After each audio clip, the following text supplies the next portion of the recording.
Earlier in the show, we talked about humic acid and what it means to producers. And now our Common Ground volunteer Molly Aden is back with a recipe to share for a tasty holiday treat. Well, you may be getting ready for a holiday party or a family get-together as Christmas draws near or during Christmas. And joining me now with more is Molly Aden with Common Ground on an idea that you might be able to take to that next gathering. And Molly, what do you have for us? Yes, I have a pie recipe. It's a crustless cranberry pie.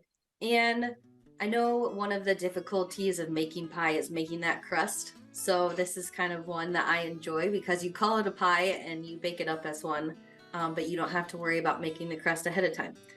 So this recipe, you use a cup of flour and a cup of sugar, and I'm gonna measure up a 1/4 teaspoon of salt, and I'm gonna dump in 2 cups of cranberries. Now, if you like tart, which we do at our house, I use the full 2 cups, and if you don't like as tart of dessert, then I would back this down. You could use 1 cup or a cup and a half, just whatever your family would like. So you're gonna toss those cranberries in the flour and sugar, and this just kind of coats them and helps them so they don't fall all the way to the bottom. So you're kind of letting that flour stick to the cranberries. I'm gonna add in my butter, which is a stick that I have melted. I have 2 eggs, and then I have vanilla and almond extract, and I'm gonna put in a 1/2 teaspoon of both.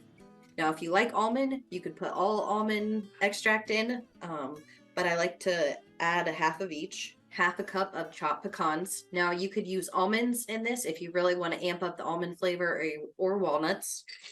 And you just stir that up really good until it's combined. It already smells really good from that almond extract. Okay, so after you got it stirred up, I have a pretty holiday pie plate that I sprayed with nonstick spray. And I'm just gonna dump my cranberry mixture right in there and spread it out.